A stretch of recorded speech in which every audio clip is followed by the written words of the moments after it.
Hello privacy advocates to Surveillance Report 26. Today is a big report covering the recent security and privacy news around the world, so let's not waste any time. This report is going to feature the Ledger Nano and Trezor hardware wallets to manage your cryptocurrencies securely and efficiently.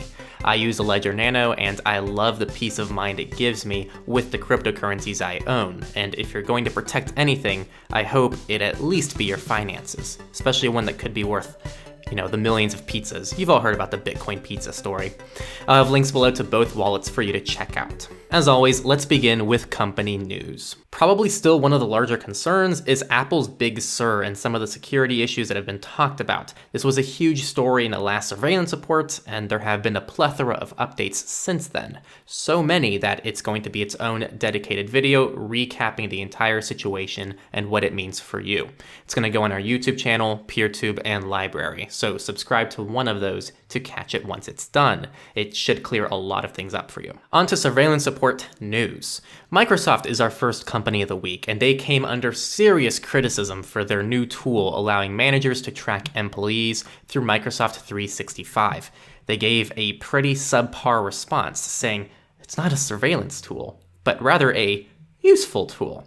Don't get those two confused. As if these are two mutually exclusive things, as if something can't be useful and a surveillance tool, right? You think about most surveillance tools are justified through some kind of useful benefit being given to the individual. So keep that in mind. Just because something is useful doesn't mean it can't also be a surveillance tool. On the bright side, after much criticism, Microsoft has decided to remove the usernames from the productivity score feature after a lot of privacy backlash. It's kind of interesting how often China is used as a shining example of dystopia with their social scores, yet we don't learn a thing from that. Microsoft bakes in productivity scoring. Each person has a credit score revealing their financial history. The cameras on the street where you walk can be used by Clearview AI to match your face to all of the images of you on social media and find your personal accounts. And the government can track your location by buying it from commercial companies without a warrant.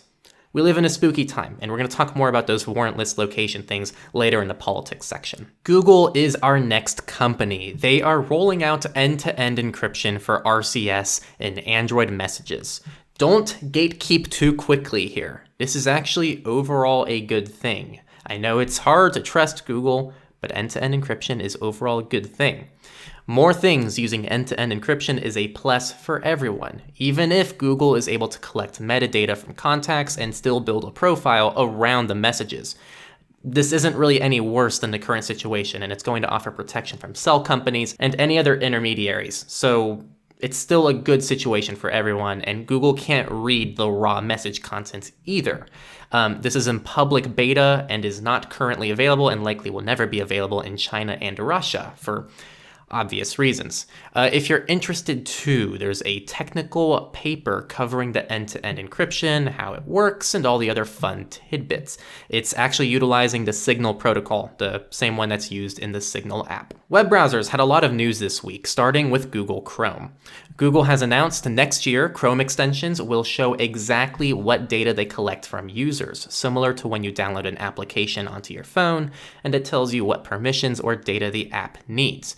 This is overall a good thing, though like the application you download onto your phone, don't over-rely on this single metric to trust an extension or application. There's still a lot of ways to bypass this and get information you're not supposed to collect. Firefox is up next. Let's start with the positive. Firefox 83 comes with HTTPS only mode and some speed improvements. It seems it's safe to uninstall HTTPS everywhere unless you want more granularity. Now, the negative. Firefox witnessed how Brave started including links in the search results for money, and despite the criticism and huge uproar that Brave received for this, Firefox thought it was still a great idea. So Firefox 83 now by default shows you sponsors in the search results with no mention of this in the release notes. You can disable this in the About Config menu. I have a source below linking what you have to disable exactly so you can find it. Shame on you, Firefox. Make this garbage opt-in and stop hiding behind the cloak of the Mozilla Foundation. We're a non-profit.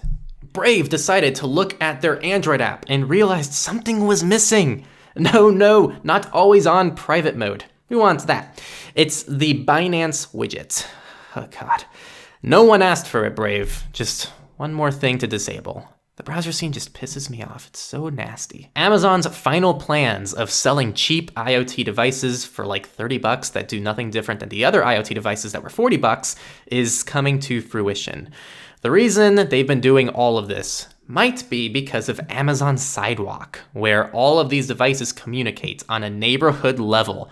The attractive use cases for this include outdoor smart lights and smart garage openers can better stay connected when your Wi-Fi can't reach them. This could also help things like tile trackers. They might work if you drop your wallet while on a walk, or if your dog hops the fence. The justifications for these incredibly invasive technologies are just getting worse and worse by the minute.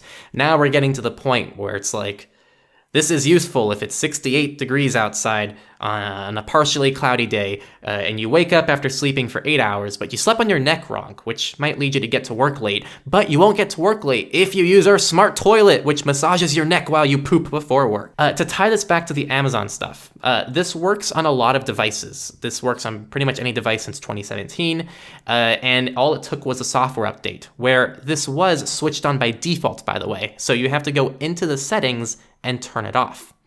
Thank you, Amazon. Trezor, the cryptocurrency wallet, has incorporated a Tor switch in its desktop application, which routes your traffic through Tor, which is kind of cool. And yes, this is the Trezor that we featured earlier in this surveillance report, so check it out in the description.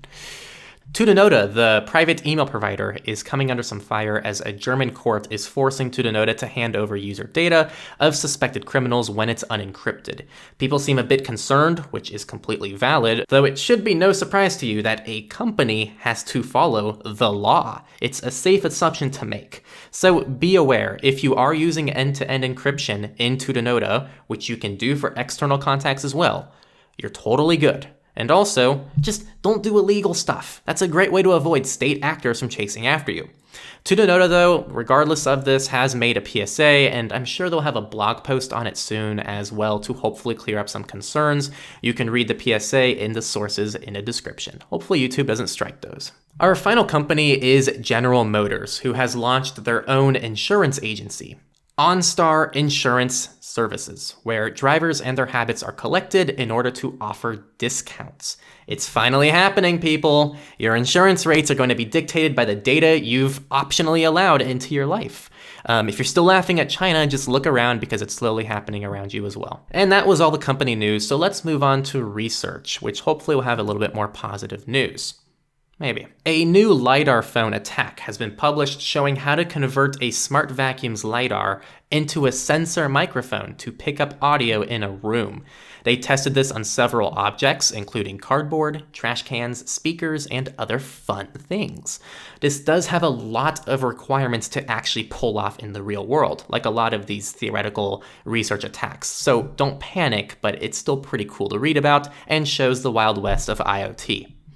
To keep things going, smart doorbells have been found to have a plethora of security vulnerabilities listed out in this research article. As always, the S in IoT stands for security. Think about next time you buy your 8th Echo. On to the rest of the research news. Another article has been done revealing how bad most passwords are on the internet. Your daily reminder to use a password manager if you aren't using one already. We recommend Bitwarden or KeePass, both of which we've compared in a video linked below to help you decide which is best for you.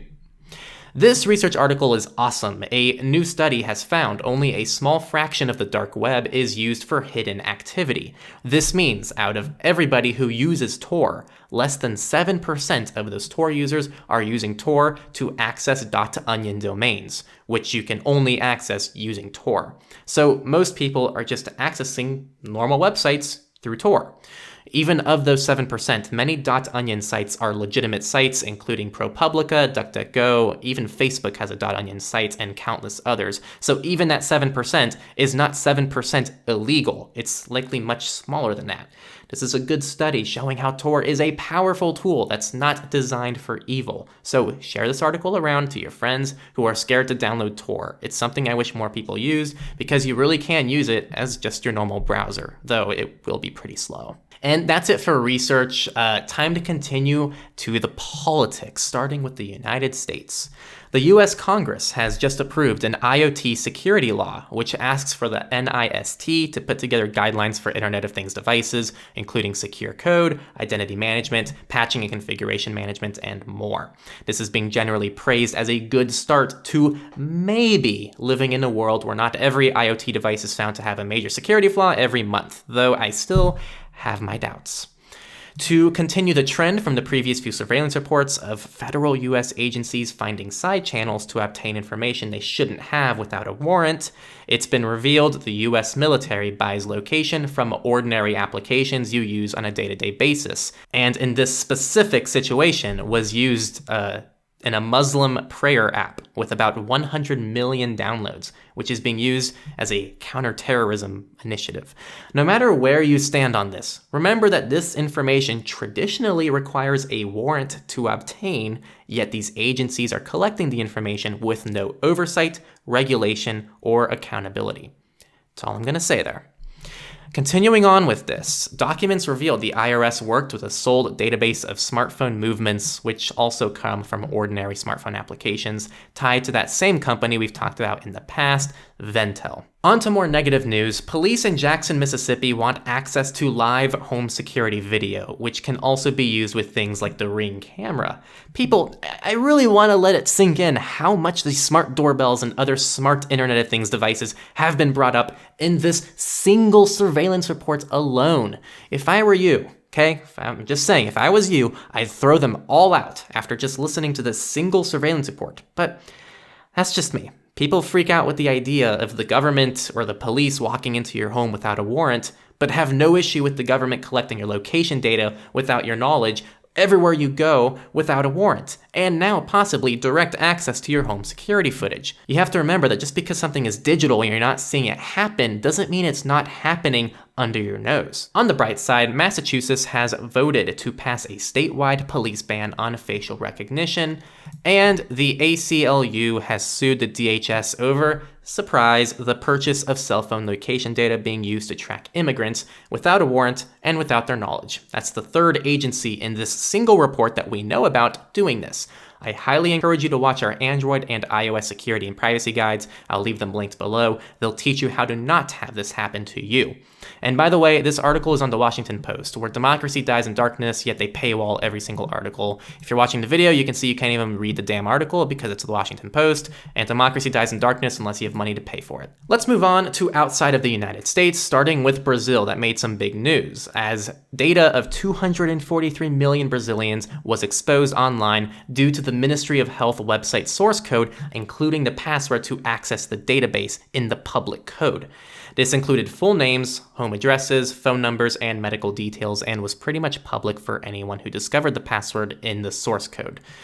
Pretty much, if you went to the site and you just inspected elements, you could eventually find the source code, and if you just dug deep enough, you'd find the password into a database. So really, anyone who was actually actively looking for something like this could have seen all this information. We don't really have a way of knowing who did that.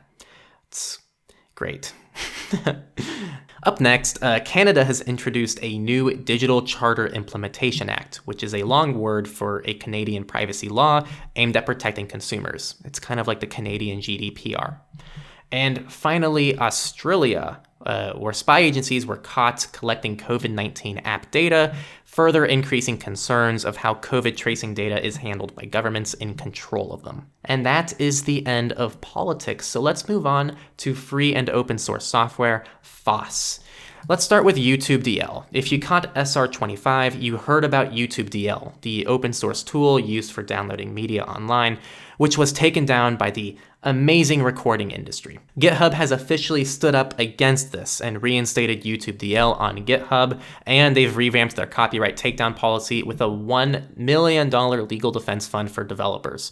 I don't know how much that is. I feel like $1 million in legal defense funds isn't that much money. It sounds like a lot of money, but I feel like it's not a lot in legal expenses, but I might be wrong. I don't have to deal with the music recording industry, so, well, I don't want to jinx it yet. Hopefully I'll never have to deal with them.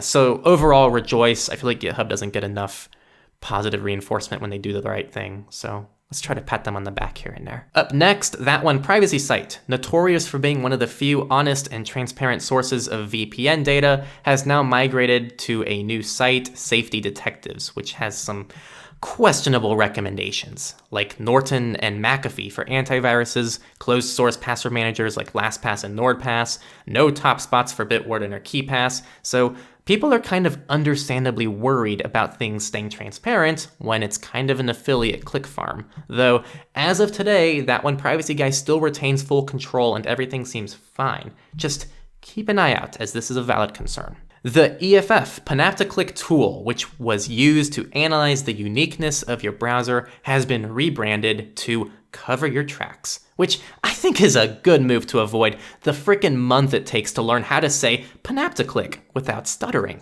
Oh gosh, it's an awful name. And GIMP has turned 25. This is my absolute favorite tool on the planet. Not really, but still, congrats to GIMP. And the Purism Librem 5 Evergreen batch, which is like their main final batch after all the main development builds, is beginning shipping apparently. And boy, is it thick. Gosh, this thing is ginormous. It's like you could kill someone with this. This is the batch I ordered close to 2 years ago, and I have not heard anything yet about shipping, so I'll be patiently waiting for my likely unusable and overpriced phone that I'll probably have regrets that I even bought. Let's go to Misfits, which is not just me for buying the Librem 5. 28 million licensed Texas drivers were hit by a data breach. This came from an insurance company with access to DMV records, including license numbers, names, birthdays, addresses, vehicle registration, and they've known about it since mid-August and just announced it recently. It'd be nice if there was some regulation over this stuff so people won't get away with this without consequences, but who am I to make these recommendations? I'm just a kid, right? Our last Misfit and article of the week involves the millions of worldwide hotel guests who were caught in a data leak. Ready to hear the broken record? This was caused by a cloud misconfiguration in an Amazon Web Services S3 bucket. As you can imagine, that's pretty much most of these data breaches. It's misconfigured crap that people didn't take time to configure properly. And that's actually all of the news. So I want to thank you for watching this surveillance report. This has been SR26. It's almost the end of the year. Don't forget to watch for our Apple Big Sur video covering the entire Apple security situation. Little tip, it's probably not a huge deal. I think most of everything was overhyped, and I think that the analysis in SR25 that I made was pretty much on point. Don't forget to join our communities. We're on Discord, we're on Matrix, which is an open source wannabe version of Discord. It's not as good, but it is open source and federated. And we're also on Telegram. Don't forget that this video features the Ledger Nano and Trezor hardware cryptocurrency wallets to help secure your money without you having to stress. Those links below are how we maintain our entire channel without sponsors. So for those of you who actually want to get those, it's much appreciated if you go through our links. And finally, I want to thank our patrons who are always here helping us every month. You can support us on Patreon for exclusive benefits in our communities. And we're also on Ko-fi, and you can donate directly through PayPal or Monero on our website, techlore.tech. You're going to see support us on the top, and you're going to see all the ways to support our channel. Thank you again for watching SR26, and I'll see you next time.